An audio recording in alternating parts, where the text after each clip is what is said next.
Well, hello. It is day 2 of the residential, and I just wanted to come on quickly and give you guys just a wee update of today. Um, it was the same format as yesterday with breakfast, worship, then straight into biblical studies, and it was the introduction to the Old Testament. The lessons were continued. So we had that all morning. We did a big full college photo before lunch. We had another biblical studies session in the afternoon, and then we had our first spiritual formation class. Yeah, my mind is like tick, tick, tick, tick, tick, tick, tick. There is so much information, and it's possible to allow yourself to get really overwhelmed and think, I'm never going to remember all of that. So, the kind of plan for today, encouraged by some of the other students who are also here for the first time, was to just listen and see what nuggets we could glean from everything that we hear, because there's so much information and it's so fascinating, and you're hearing all these new things about the Bible that you just didn't know before, and it feels like every single thing that you're hearing is new revelation and must be, absorbed, but it's impossible. Your mind can't just boom, I'm going to remember everything that I've been told in this class. You only pick up a small percentage of it. I also really struggle with the classroom environment. I do not like to sit still. I don't think it's even just I don't like to sit still. I don't think I can sit still. I've never been diagnosed with ADHD, but certainly a lot of what I have read and learned about ADHD is something that really resonates with me. And I wonder if there is an element of neurodivergence that plays into how I learn. So I really struggle with the classroom environment. So today, the first lesson, I sat at the window and tried to just kind of get a bit of air and stuff. But also because of the arthritis, when I'm sitting for long periods of time, I get sore and really uncomfortable.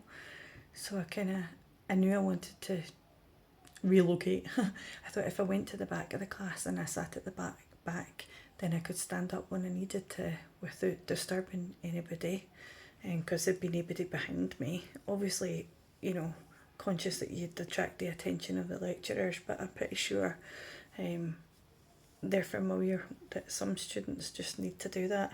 Also, being at the back of the class helped me because I didn't feel like my fidgeting was distracting anybody else, and I felt I could freely move about and not bother anybody.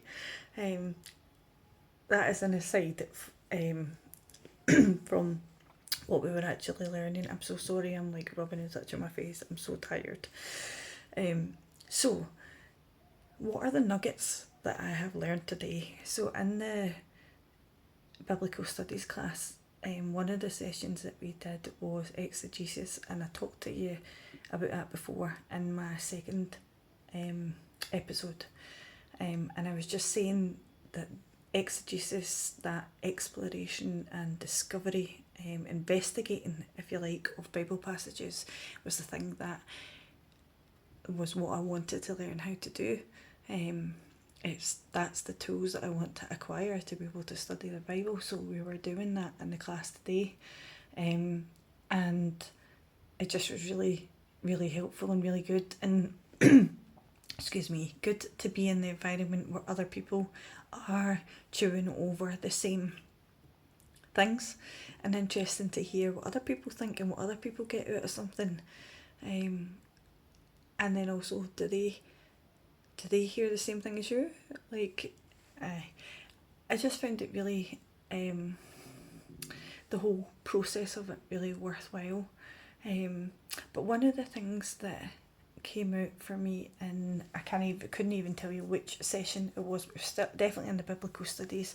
I'm going to read it because, I'm going to quote what Freddie said, because I just thought that's gold dust. When he was talking about the Bible, and the mindset of how to approach the Bible,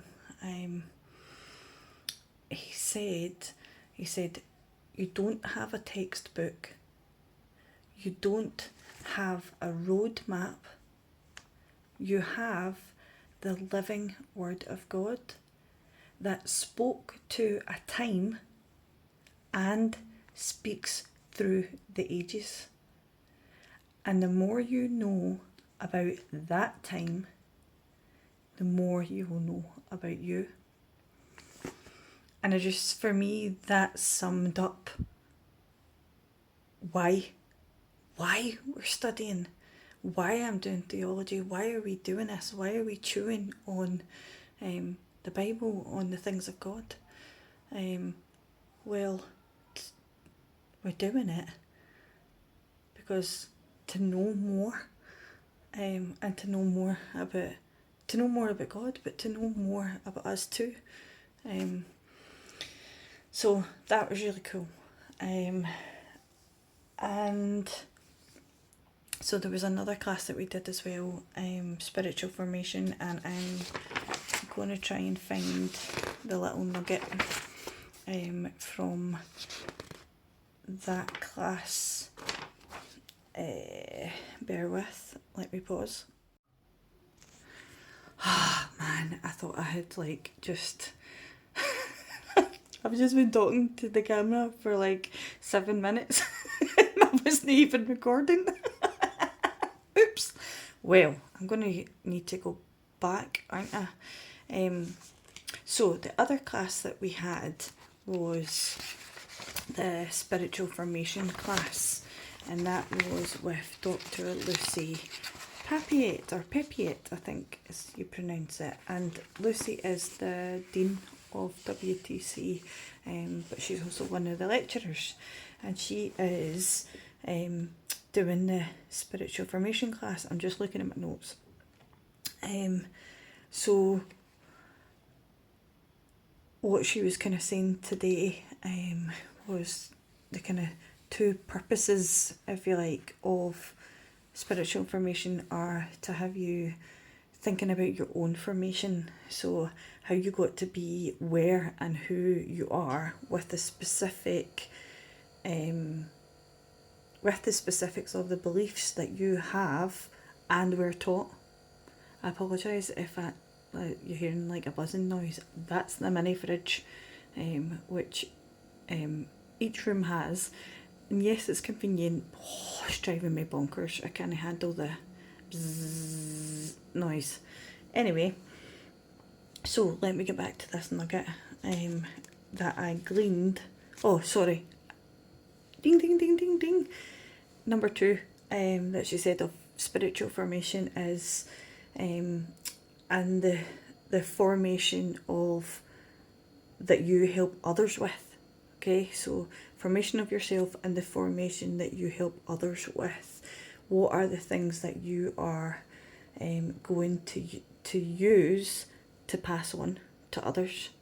And she said that discipleship can only happen in relationship. It's not supposed to be an individualistic thing or a one-on-one just between you and God, although obviously there has to be between you and God. Discipleship is supposed to happen in relationship with others. We're relational beings. But the little nugget that I took from today's spiritual formation class, if I can find it again, is. So the two big theological questions that Lucy said that we should be asking ourselves whenever we are coming to read a passage, or coming to the Word, the two big questions that we should be thinking about are,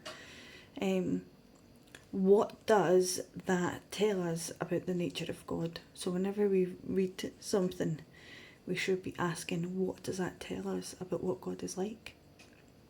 And the other question that she said we should be asking is, what does that tell us about his dealings in the world?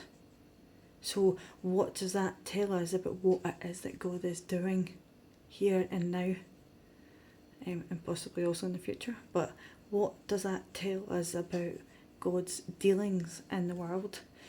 And she said that knowing this, knowing that information, exploring that, knowing that will help us to understand ourselves.